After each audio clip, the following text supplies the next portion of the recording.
UFC Vegas 40 is tonight, and I'm going to lay out my picks for you that I think that you can get a return on your money this week, right?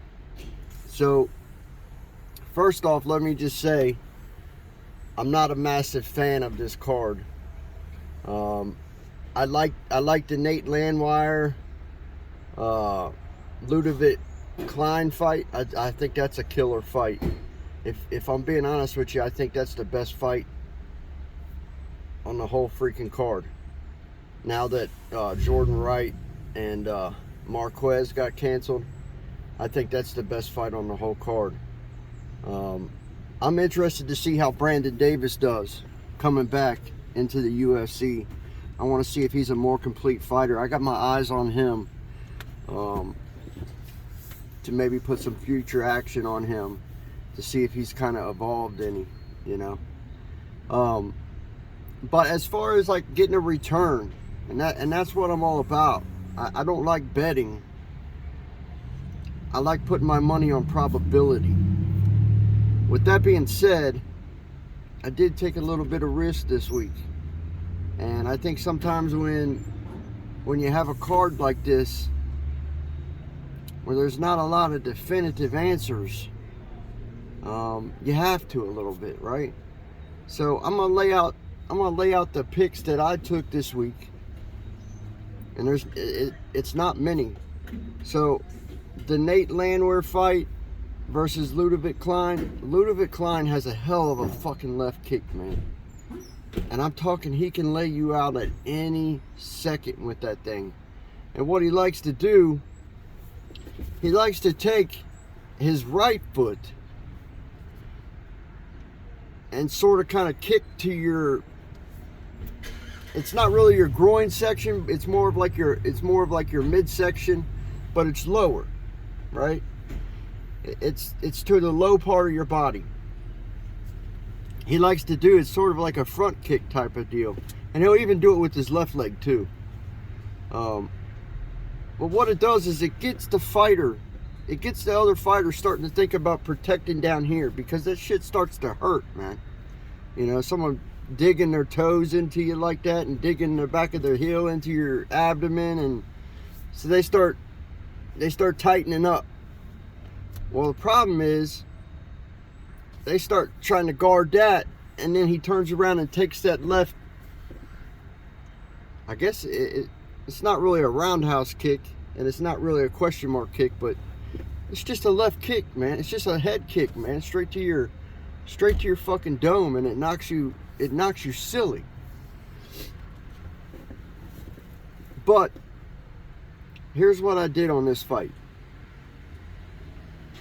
Knowing that Landwehr, and I'm probably not pronouncing this dude's name right, but I've watched all of his fights in the UFC. Knowing that he just got finished in the first round, his last fight out,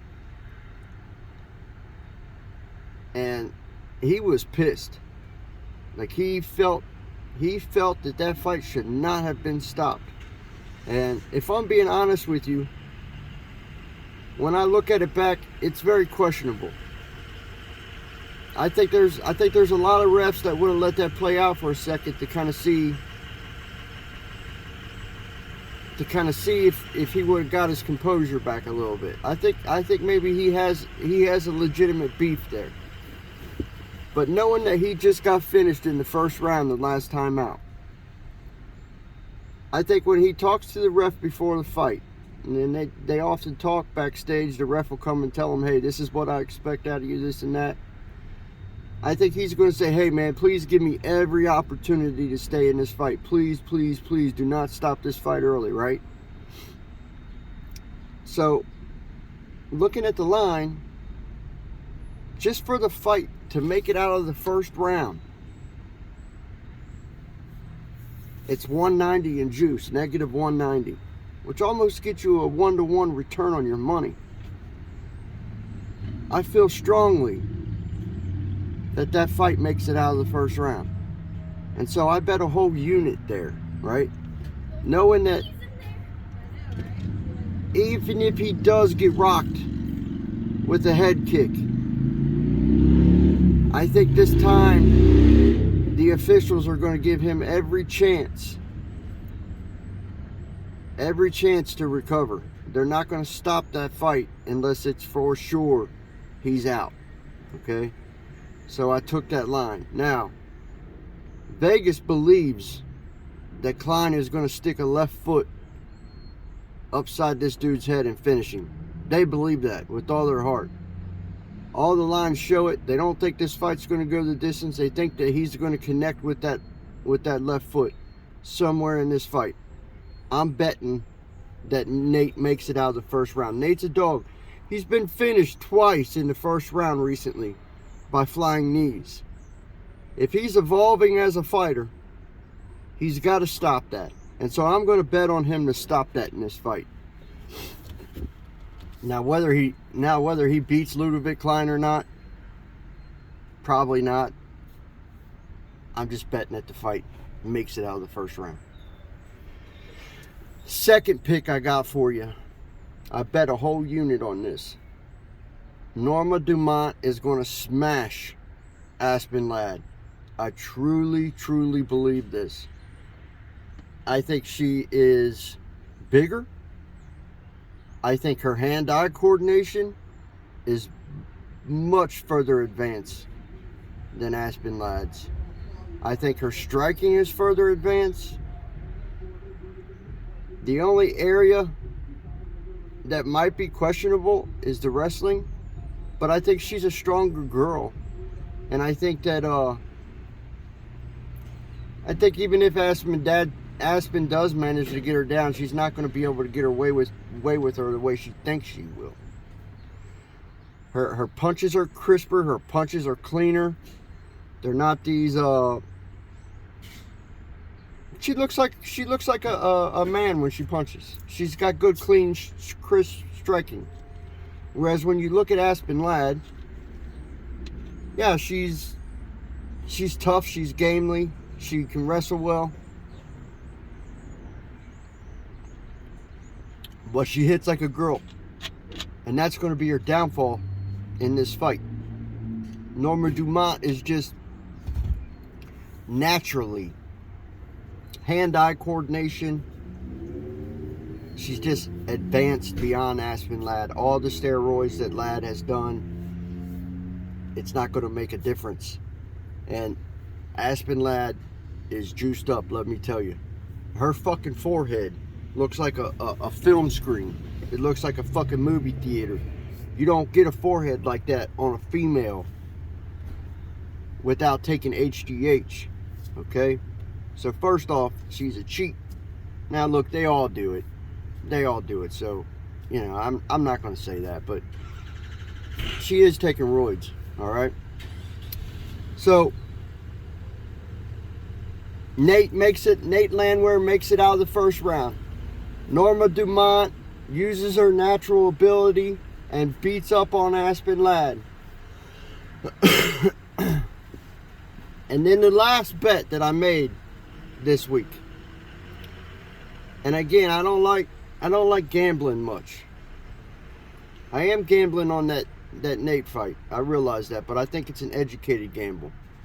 But the last pick that I made, what I did was, really, I bet less than 1/10 of one of my units. I put a very small wager on Maria Buna Silva to submit this Manron Farrat, this up-and-coming, very highly touted prospect. She's a very crisp, clean striker. She kind of reminds me of like a Wonder Boy, but a female version, but just more ferocious. And I like that. But